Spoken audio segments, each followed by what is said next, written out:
Okay, I'm wired with explosives. Nobody leaves the room until I finish. Can everyone hear me okay? Okay, I've got mics here and a mic there, so I'll try not to overpower you. Thank you all for coming.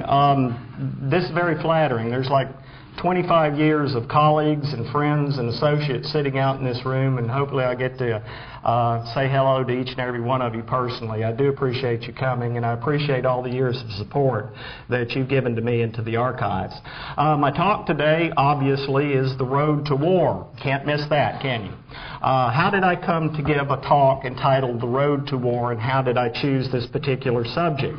Actually, about a year ago, when I was asked to give this talk, they said, "Bob, talk about the beginning of the war." And I said, "Well, can we narrow that down a little bit?" And they said, "Well, what happened between, say, the secession of Alabama and the firing on Fort Sumter?" So I thought, well, that's the time the Confederate States of America's formed, the capitals here in Montgomery. They're the decisions whether or not to fire on Fort Sumter, or Fort Pickens in Pensacola. So I would go through the whole thing about the formation of the government here in Montgomery. And I thought, well, that's really interesting, and I've studied it for years and years and years, but I still don't feel like I have the expertise to do that. Fortunately for me, William C. Davis came to the rescue. If you haven't read A Government of Our Own, he is the author of that, and it turns out William C. Davis is coming in May. William C. Davis's book, A Government of Our Own, is very thick. It has hardcover, it has slick pages with photographs in it, and a pretty dust jacket with his picture on the back. So me talking about the formation of the Confederacy in Montgomery would be like William C. Davis light. I would be like a band that played before the big band showed up, maybe the Monkees before the Beatles, that kind of thing.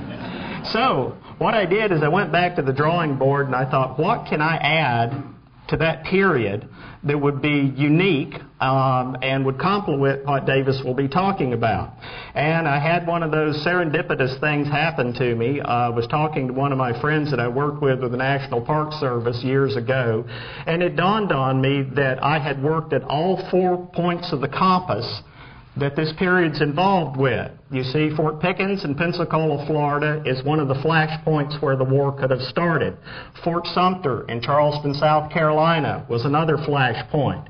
The decisions being made here by the newly formed Confederate government and the government in Washington would determine what was going to happen and would determine the road to war. Well, it turns out in 1974, young history major Bob Bradley got a job with the National Park Service at Fort Pickens in Pensacola as an interpreter, where I talked about this period for 3 years. A few years later, you flash forward, and darned if I'm not chief historian at Fort Sumter National Monument in Charleston, South Carolina. So I took everything that I'd learned from Pensacola with me to Charleston and learned that into the story.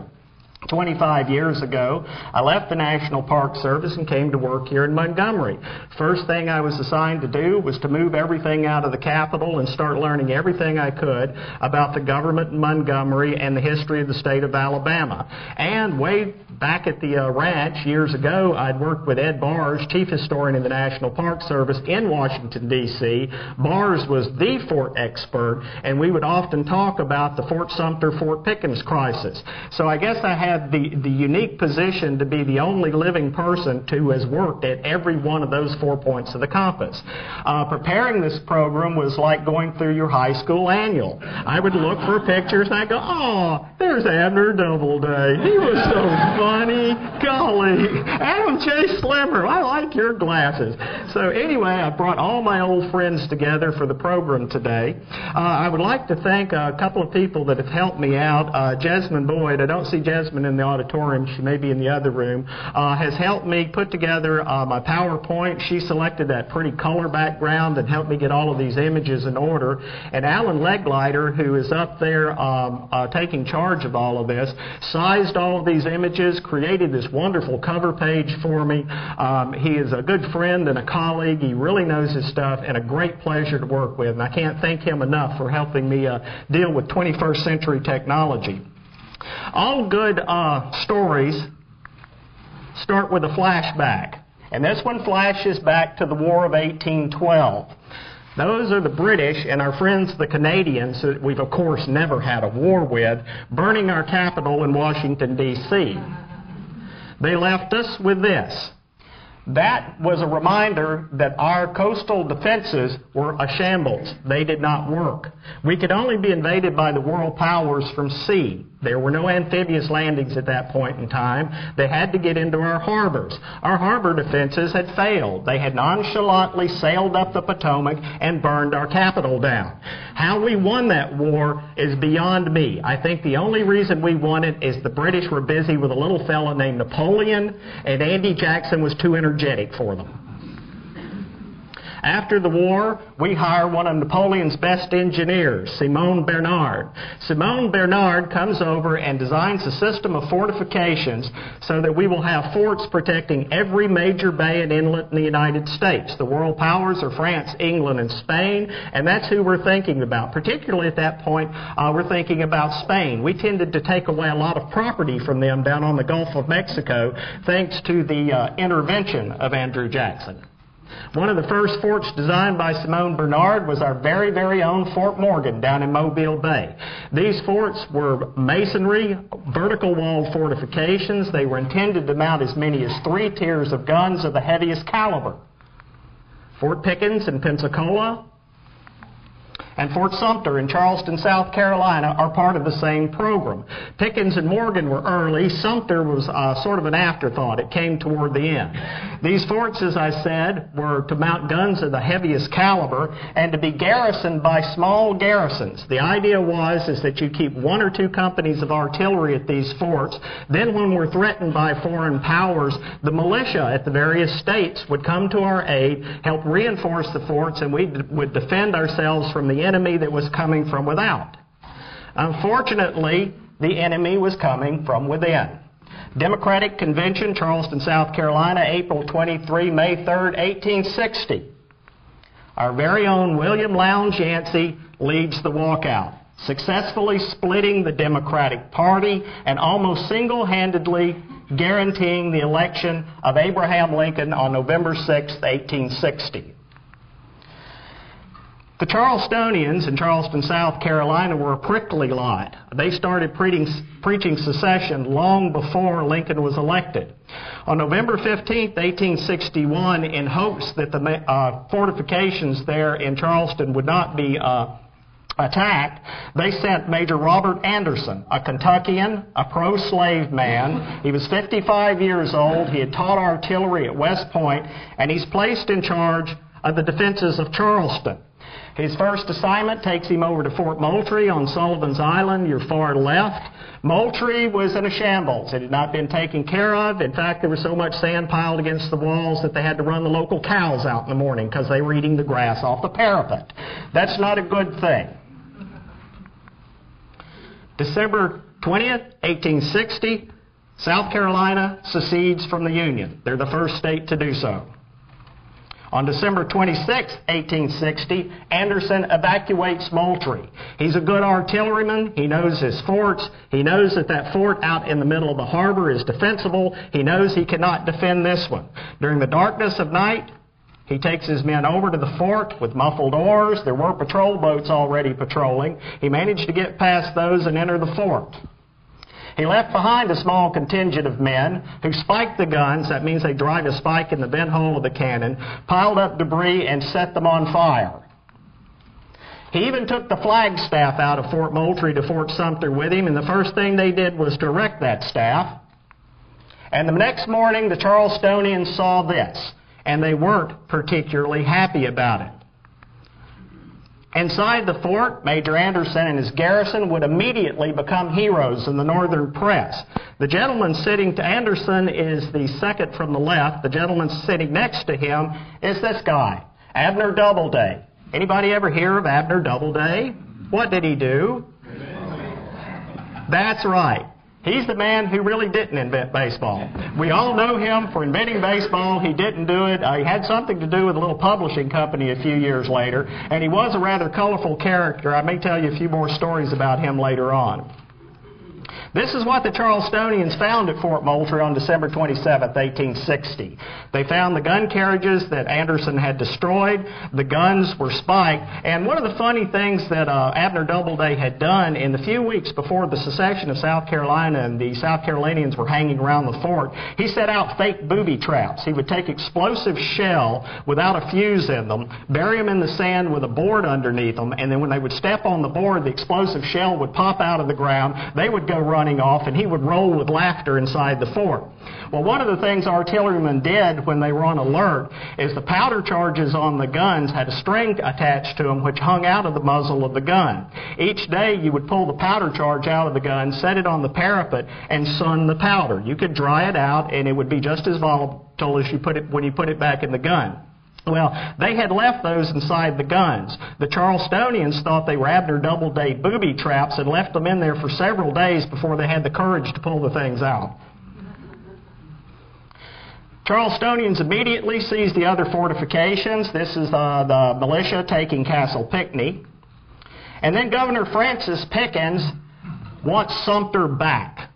He talks to the president via email, that's telegraph, and says, we would like to have our fort returned to us. On December 31st, 1860, President James Buchanan politely tells him, stick it. You're not getting the fort back. Down here in Alabama, we weren't lost on all of this. Since 1859, Alabama had been preparing.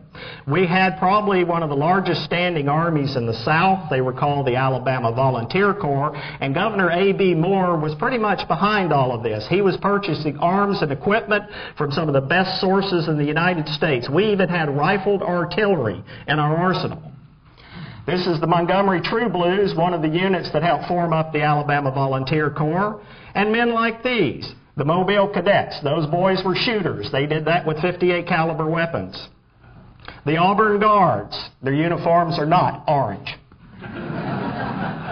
N.H.R. Dawson, he would later marry Ella D. Todd, the half-sister of Mary Todd Lincoln, and he was the captain in the Independent Blues in Selma. Here photographed just before they went south to Fort Morgan. Brought them all together for a little colorized image there. Thought you might want to see what they look like. On January 4th, 1861, A.B. Moore authorized men of the Alabama Volunteer Corps to seize the arsenal and barracks at Mount Vernon. We had not yet seceded. We don't secede till January 11th. He was a little concerned that this might be considered overt treason. So he wrote a letter to lame duck President Buchanan and said, oh, gee, gosh golly, we were kind of thinking we might want to go down there. And, yeah, we took Fort Morgan, too, the next day. And we also took Fort Gaines. And, hey, I think we're going to secede, but, like, if we don't really be mad at us, okay? It kind of went like that. On midnight, January 8, 1861, a supply vessel arrived at Fort Sumter in Charleston, South Carolina. The idea was that they would take more men and supplies into the fort, aiding Anderson in holding it. Dawn, January 9, 1861, the Citadel Cadets fire what's considered the first shot of the Civil War, turning back the Star of the West, leaving Anderson in that fort with 2 companies of artillery, some workmen, and no supplies. Back down here in Alabama, Lieutenant Lomax is dispatched to Pensacola, Florida, with companies of the Alabama Volunteer Corps before we secede. The only photograph I could find of a member of that company was a member of the Tuskegee Light Infantry. This one is particularly interesting to me. Among that company of men who went down to Pensacola, Florida, was a guy from Alabama named James Madison Tate. Tate fell in love with the area, moved back there after the war, became a great educator, became my great-grandfather, Bob Bradley's best friend. He founded James M. Tate High School in Pensacola, Florida, and I'm the 3rd generation of my family to graduate from that. So if Lieutenant Lomax hadn't taken him down, I don't know where I would have gone to high school. This is what the fortifications at Pensacola look like. You can see Fort Pickens out on Santa Rosa Island, Fort McRae off to the left here, Fort Brancas, the main fortification, which is over by the Navy Yard in Pensacola. January 11th, 1861, Alabama secedes from the Union. They send an email to Pensacola telling Tenant Lomax, take the forts. And Lomax does it. First he seizes Fort Barrancas, the primary fortification. Then he takes Fort McRae across the bay on Foster's Point. But Adam J. Slimmer, 32-year-old U.S. artilleryman, pulled an Anderson on him. He'd gone over to Fort Pickens the day before on Santa Rosa Island. He took his company of artillery, the sailors that would go with him, and pretty much forted up the same way 55-year-old Kentuckian Robert Anderson had. This gentleman, however, is from Pennsylvania, and he's a little less diplomatic than Anderson. The Confederates immediately take Fort Barrancas, where they, like the Charlestonians, have to clean up the guns that were spiked and left behind. And on January 15, 1861, they go over to Santa Rosa Island and demand that Adam J. Slimmer surrender the fort. Slimmer is talking to William Chase, the man who built the fort, an engineer from before the war and representatives of the governor of Alabama and Florida. Chase asks if he can come inside the fort where it's a little warmer. Slimmer said, no. Chase says, I built the fort. I know what it looks like. And he says, that may be true, but you don't know what's in there now, and you can state your business here on the dock. So then the gentlemen who are with him, who include Ebenezer Farrand, who would later be in the Confederate States Navy, say that they're representatives of the governor of Florida and Alabama, and that they demand he surrender the fort. His reply is, the governors of Florida and Alabama are nobody here. And they say, you're saying the governors of Florida and Alabama are nobody? He says, not here. This is federal property. Bye now. The secession movement gains speed. Eventually, 7 states secede from the Union. Alabama was the 4th to secede on January 11th. On February 4th, delegates from 6 of the seceded states meet here in Montgomery, Alabama. And 2 days later, the USS Brooklyn is dispatched to reinforce Fort Pickens in Pensacola, Florida. There it will join the USS Sabine and the Wyandotte, which are already in the bay. Poor Fort Sumter, it's just sitting up there all forgotten. The Provisional Constitution of the Confederate States of America is adopted at 10:30 a.m., February 8, 1861.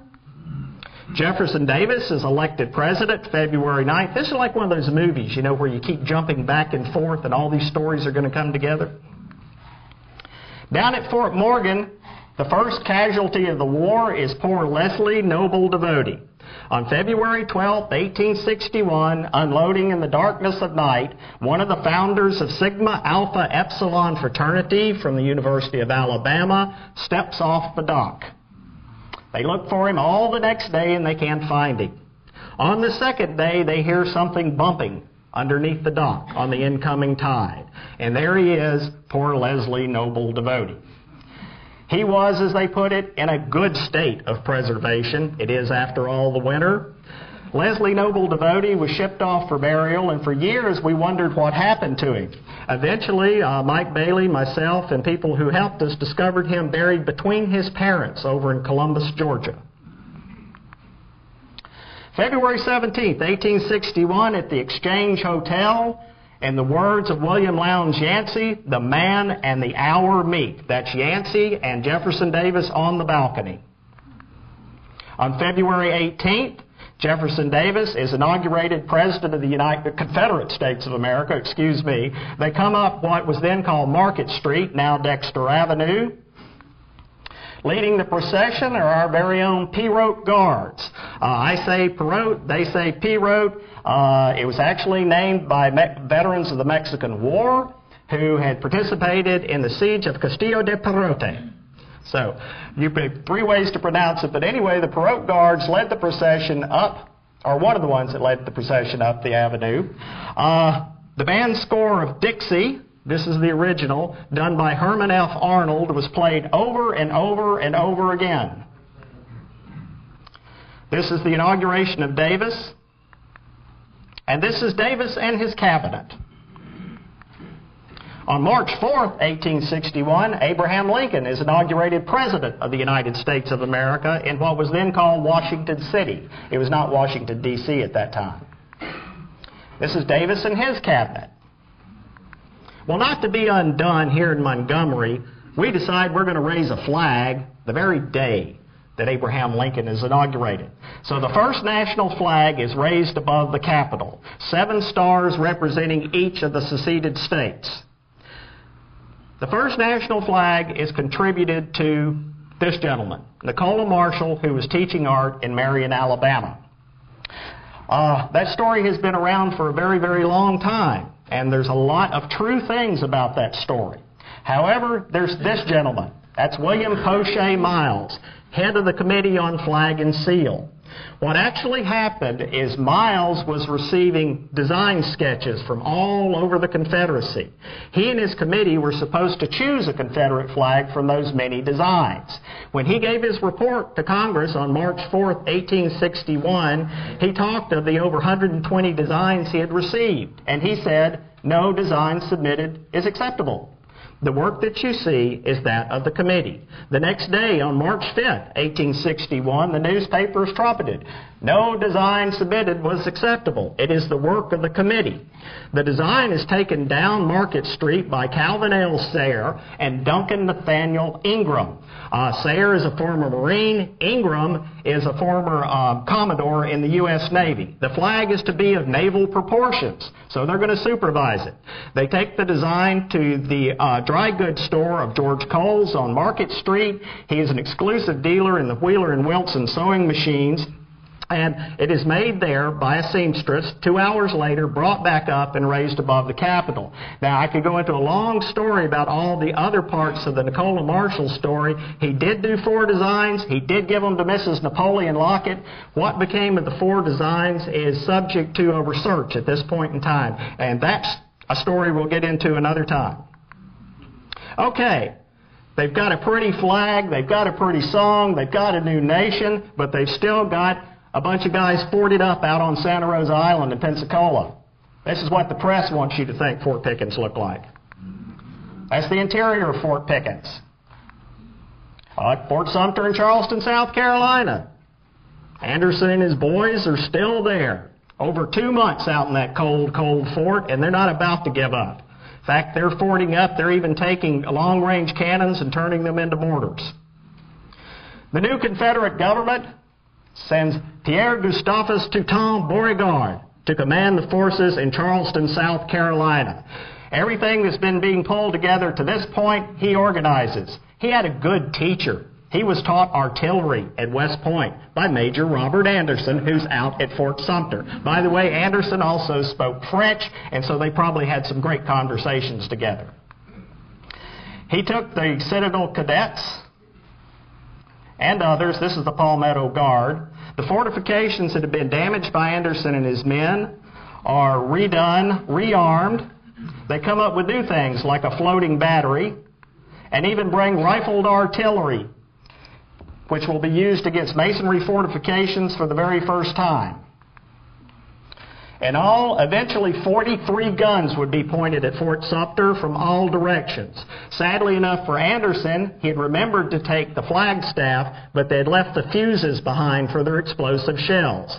He would end up firing solid shot out of 6 cannons on the lower tier of his fort.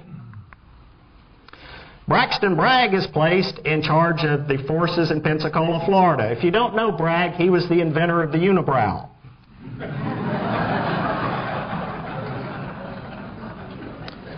Bragg continued to arm Fort Barrancas in Pensacola and to build gun emplacements. That's our old friend, the Perot Guards in the Perot Sandbag Battery. Samuel Lockett, an engineer from Alabama, by the way, Nicola Marshall was his draftsman, acquired one of those photos and colorized it. By the way, all the images you're seeing are either from our collections or were on the internet. The Mississippians came to Pensacola. Guy with a frying pan is Kenlock Falconer. He'll eventually be Stonewall Jackson's adjutant. Louisiana troops came to Pensacola. And our own Louisville Blues from Barber County, who are busy playing cards under the arbor. Boys from Demopolis. And the guys from Florence, this one was sent home, and this is a little later photo. They claimed they really weren't drunk. This was a sham. I suspect the gentleman in the middle's tanked.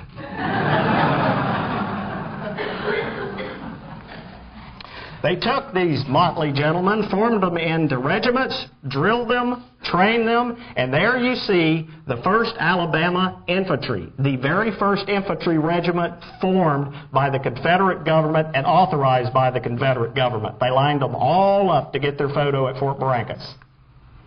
That's what the press said Fort Barrancas looked like. In Washington, D.C., we don't have to worry about anything. While they're forting up in Pensacola and forting up down in Charleston, we've got 85-year-old Commander-in-Chief Winfield Scott, who's slim, trim, great shape, and ready to go. Old fuss and feathers from the War of 1812. His aide and secretary is Lieutenant Colonel Erasmus D. Keyes. Secretary of State William Henry Seward.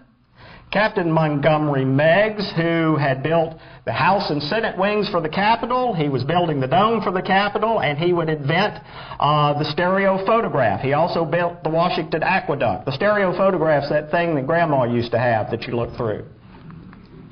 And then there's Captain David Dixon Porter. Well, these guys have a plan. They're going to reinforce Fort Pickens. They're going to take more troops down there. Some have been sitting there since January of 1861, as you'll remember.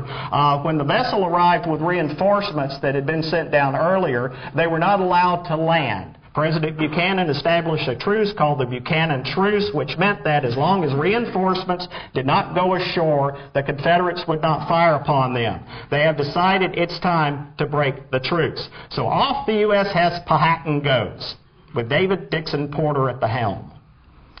Lieutenant John L. Worden is dispatched by rail. He's sent to Pensacola, Florida with a message to let the reinforcements that have been there for a couple of months know that more reinforcements are coming and they are to reinforce the fort. Remind me to tell you what happened to Worden later on in case I forget. All of this was done without the knowledge of the Secretary of Navy. Gideon Welles knew nothing about this. And neither did Assistant Secretary Gustavus Fox, because they had an idea to reinforce and hold Fort Sumter. And key to that was the USS Powhatan, which was now on its way to Pensacola, Florida. When Welles finds this out, he's really, really unhappy, and he said nasty things to Seward, and they claim that Seward remembered it forever and forever. Also, he dispatches a tug to go get the Powhatan. Well, Lincoln tells Seward to order the Powhatan back. On the tug are the orders from Seward. They stop it. They give the orders to David Dixon Porter. He looks at it and he says, "Sorry, bud, my orders came from the President." And he's off to Pensacola. See, there was so much intrigue you didn't know who was Confederate, who wasn't. So off he goes to Pensacola. Well, then they come up with what they can for the reinforcement and holding of Fort Sumter. The steamer Baltic, the USS Pawnee, a lesser warship than the Powhatan, and the revenue cutter Harriet Lane. Down here in Montgomery, Confederate authorities are notified that Fort Sumter is to be reinforced. Leroy Pope Walker, and I've often felt if he had lived in the 20th century, he was a shoo-in for the role of Cornelius in Planet of the Apes. He just didn't live long enough. They've been running back and forth to the Winter Building, there on your right. The headquarters for the government's over in the Exchange Hotel. They go over there where they telegraph messages to P.G.T. Beauregard authorizing him to open fire on Fort Sumter unless Anderson will surrender. After negotiations back and forth that evening fail, Beauregard authorizes his men to open fire on Fort Sumter. Over at Fort Johnson, a 10-inch mortar, which I later identified as being a model 1841-44, perhaps that very mortar you're looking at in that photograph, is fired. The 10-inch shell arcs across the sky, explodes above the fort, and that's the signal for all the other guns and all the other batteries to open fire on Fort Sumter. After Sumter, many of the guns were shipped to Pensacola, and we've proven that the mortar that fired the first shot did arrive, was at Fort Barrancas, That's where this photograph was taken, and there are at least 2 or 3 photos showing this particular mortar with men posing with it. So I'm reasonably sure you're looking at the gun that fired the first shot of the Civil War. As you can see, Sumter didn't have much of a chance. One of the first shots fired against the fort, not the first, was fired by this gentleman, Edmund Ruffin. That's Virginia's version of our William Lowndes Yancey, but he's sort of like William Lowndes Yancey to the 10th power. He claimed he fired the first shot in the war. He fired the first shot from the battery where he was. Inside the fort, Abner Doubleday, who did not invent the game baseball, fires the first shot of the war for the North. You might say he threw the first ball of the game. All the batteries surrounding the fort open fire, and they suffer an intense bombardment. Inside the fort, the men don't fire back. They get up, they have roll call, they eat breakfast, they calmly file out to their stations, and 2 hours later, finally shoot back. The crowds watching this cheered. They were afraid they wouldn't shoot back, and they really wanted them to, put a good showing in for themselves. This is how it would have been seen from the rooftops in Charleston, South Carolina. One interesting incident that happened there, this is in the winter. One of the ladies sat on a chimney and caught her dress on fire.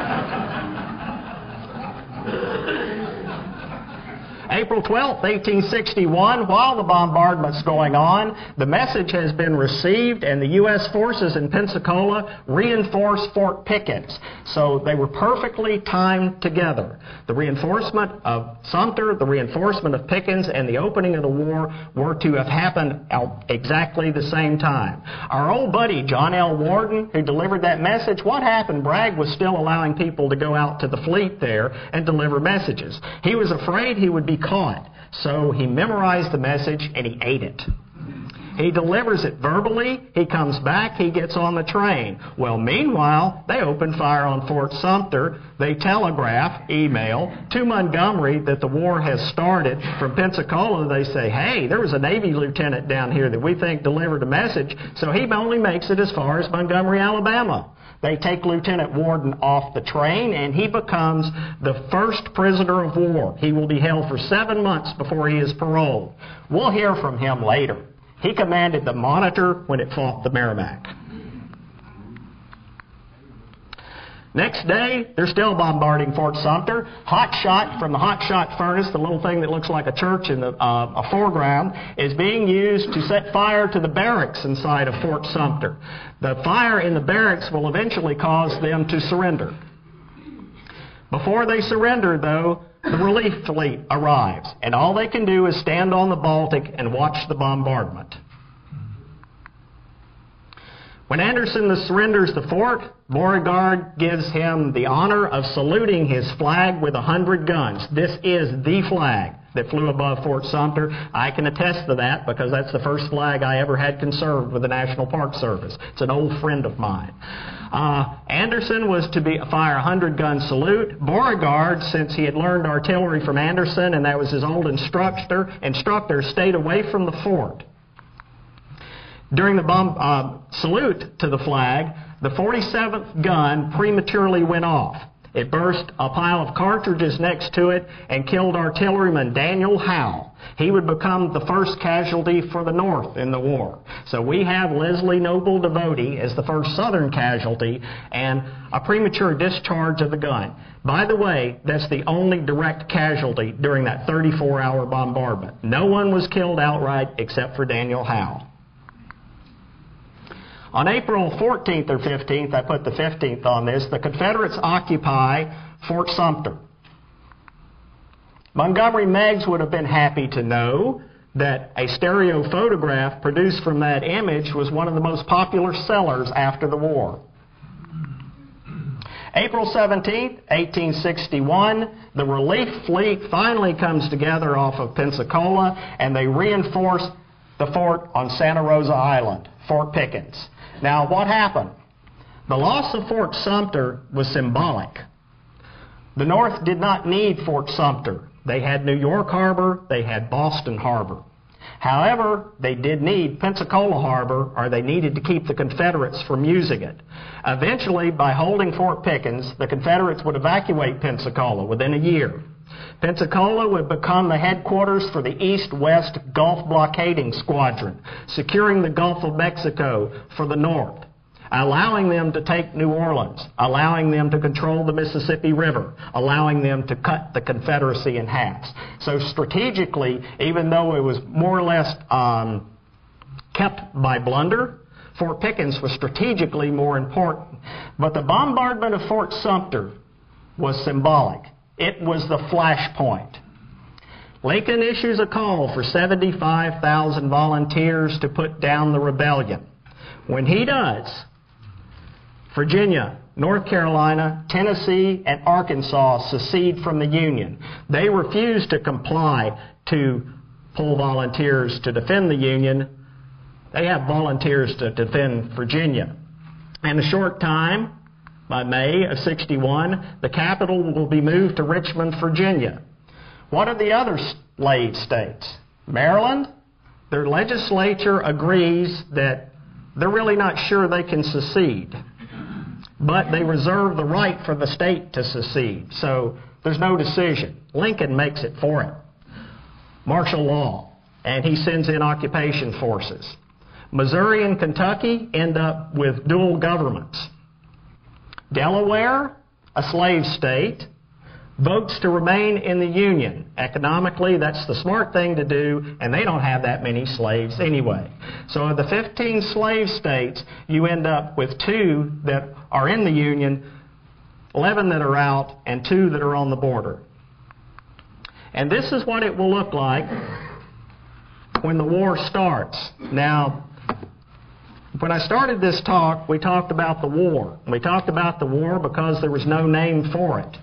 A lot of you know that some people prefer civil war, some people prefer the war between the states.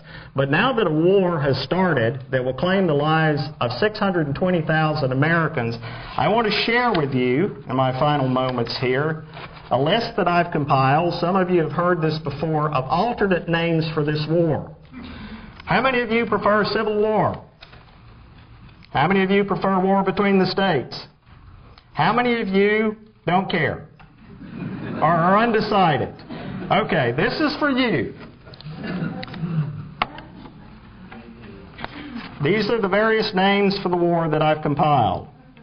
The Civil War in America, the American Civil War, the American War, War of the Sections, War for Separation, War of Independence, War for Southern Independence, War for Confederate Independence, Confederate War for Independence, the Second War for Independence, the Second American Revolution, the War for Southern Freedom, the Insurrection, the Rebellion, the Southern Rebellion, the War of the Rebellion, the Great Rebellion.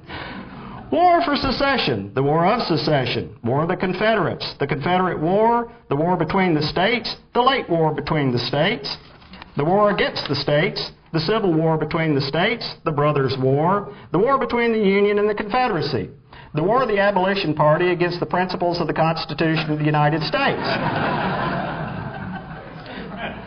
the War for Constitutional Liberty, the War for States' Rights, the War for Southern Rights, Mr. Lincoln's War, the War for Southern Planters, the War of the North against the South, the War of the North and the South, my personal favorite, the War to suppress Yankee arrogance.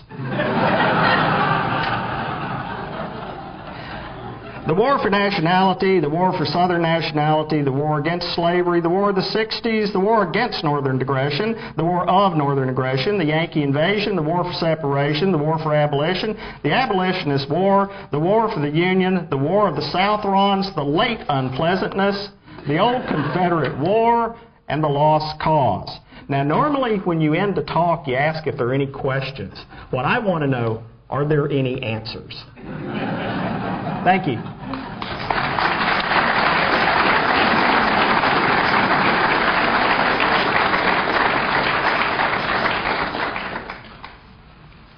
Mr. Bradley will take questions now. Remember, when you have a question, raise your hand and we will give you a microphone to speak into. We have an overflow auditorium and the people in there cannot hear your questions unless you speak directly into the microphone, just like this. We have a question. No, don't let Jim ask me a question. That'd be nice to you, Bob. Thank you, Jim. Considering the size of the fortifications, that must have been a major part of the economy prior to your call. Exactly. In fact, it really, really stimulated the local economy, and it also indirectly led to the increased purchasing of slaves. What happened, particularly down in the Gulf, the brick were made locally, the supplies came locally, it also fostered railroads, but then the U.S. government began to rent slaves from slave owners to build the forts. They found that that was, quote, more economically feasible. In fact, one contract lasted 2 months after the Emancipation Proclamation, and slave owners would actually look for slaves who were skilled artisans, carpenters, brick masons, things of that nature, to rent directly to the government. In fact, Stephen H. Mallory, the Secretary of the Navy for the Confederacy, that was one of the ways that he raised a lot of his money. So you're exactly right. It really stimulated the economy. Yeah, I think there's no war we like to play what if with in the Civil War, so I'm going to play that with you. What if the captain of the tugboat or whatever had persuaded the captain of the Powhatan or whatever to turn around and come back to reinforce Sumter instead of Pickens, and Pickens had fallen instead of Sumter? Would that have changed the trajectory of the war in a significant way? Okay, the war would still have started. The Buchanan Truce was broken. If the Powhatan had turned and gone back, they still wouldn't have gotten to Sumter in time. In other words, the Baltic and the other vessels were still up there waiting. Additionally, the first group of reinforcements that went to Pickens aboard the Brooklyn under Captain Israel Voges would have gone ahead and reinforced the fort there. The second group that came in was almost overkill. That was Harvey Brown and a larger contingent of troops. So I think it would have turned out about the same if the Powhatan had not gone back. Yes. You need the microphone? Oh, I'm sorry. Yes, could you comment on Lincoln's meeting with Colonel Baldwin from the Virginia Secession Committee and his comments? I'm not that familiar with it. I wish I could, but I'm not familiar enough with it to really comment on it. Yeah. Would you like to? Well, it's my understanding that Colonel Baldwin proposed a peaceful secession. Mm-hmm. Lincoln said, and open Charleston and the other ports Mm-hmm. to the lower tier. What happens to my tier? Mm-hmm. You're not I'm familiar just a little bit, not as much as you are. Yeah.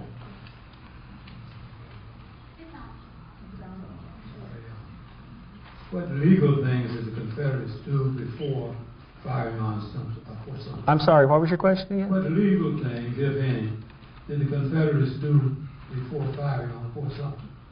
I'm not sure what your question is. I mean, what do you mean? Did they do something illegal? Well, I think most of what happened was illegal, but the question That's one of the reasons they had a war. There was a disagreement about that. yeah. You know, you don't just go and walk away from a country.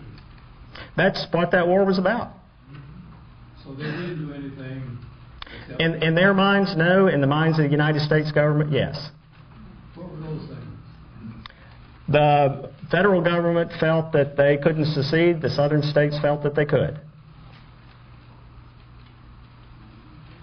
Other questions?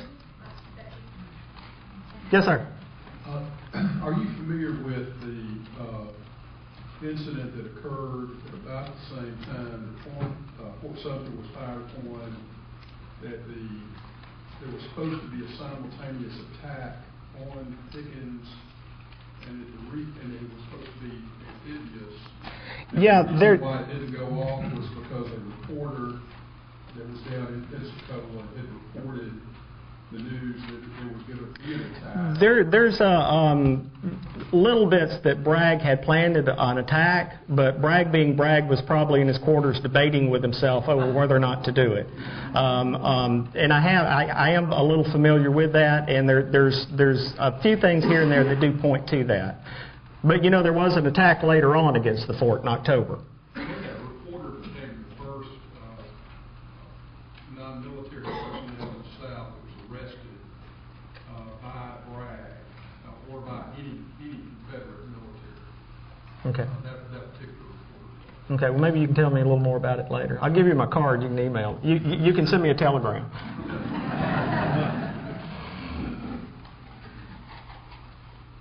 Do we have another question? Oh, no, don't give him a microphone either. His questions are always hard ones. This is an easy one. Thank you. Not being particularly fond of Braxton Bragg.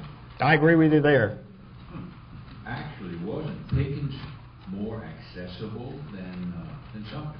Absolutely, absolutely. In fact, when Lieutenant Lomax took the forces down there to seize Barrancas, he was ready to go on out there and take the fort. And when they wouldn't let him do it, he said, "That's it, I'm coming back." And really, if they had moved early against Pickens, they could have laid siege to the fort. You had a whole island to play on up there. With Sumter, it's 2 acres out in the harbor. With Pickens, it's a 7-acre fort down on the tip of the island, and a 40-mile island to land troops on. But you're absolutely right. Yes, sir. Mr. Bradley, did you cover the aspect of Mr. Warden that we needed to remind you of? Yes, I did. He was the man, thank you, he was the man who commanded the Monitor when it fought the Merrimack, and I talked about him as a prisoner of war here in Montgomery. One of the other things I failed to mention, and it's really interesting, after they seized the forts in Pensacola, they didn't have enough powder in Charleston to do what they thought they needed to do, so they shipped 50,000 pounds of powder by rail through Montgomery, Alabama. And what would have had to happen, and my friend Mary Ann Neely knows this better than I do, they had to come up with a train, stop, offload it, dray 50,000 pounds of powder across Montgomery and put it on another train. So it'd be like, we're going to bring an A-bomb through downtown Montgomery on a wagon. Is that okay with everybody? And I still haven't had time to go back and do research on it. I just discovered it not long ago. And the cannons went back down to Pensacola the same way. In fact, that mortar that I mentioned, to get it across town took a couple of days, and it sat on a rail card at one of the depots here, and people would go look at it. The reporter gave the weight of the mortar, and that's how I pinned it down as being a model 1841-44. Michael. You mentioned a lot of names of the war, and maybe you mentioned this one, but I don't remember it anyway, the war, or the wall. Well, the wall? That was actually the last one on my list, but since I'd called it the war, I didn't say it. My grandparents all called it the war. My dad had fought in the Pacific in World War II, and he just like... I did there something, Mom and Dad. Pay attention to that. Any other questions? Mark. You mentioned a couple times rifled artillery. Mm-hmm. What is that exactly? Okay. The masonry vertical wall fortifications were designed to repel smoothbore cannonball, round ball. And what happens with that is when the powder charge goes off behind the ball has to be a little bit smaller than the bore of the gun, so it will go in and come out. A lot of the gases from the expanding charge go over the top of the ball, exit before the ball does, and then the ball comes flying through the air, it'll hit the wall and come back. With an explosive shell, the fuse is ignited as it comes out, but it's a timed fuse. You can't get it to go off at the very second it hits the wall, and it has no penetrating power. Think a basketball. Rifled artillery is like a football. There are grooves going down the barrel of the gun. You have a conical shaped projectile with a soft metal sabot shoe at the base of the projectile. Powder charge goes off behind that. The soft metal bands expanded into the rifling, trapping all of the gases, which increase the velocity with which it comes. And then armed with that, you can put a percussion fuse in the nose of the projectile and get it to go off.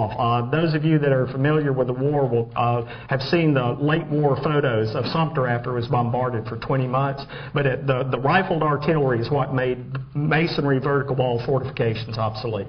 It has much more velocity, much more power, much more accurate.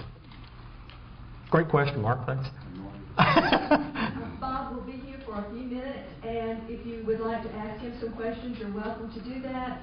Please turn in your evaluation form completed to the volunteers that are stationed at each doorway. Thank you so much for coming today. Thank you.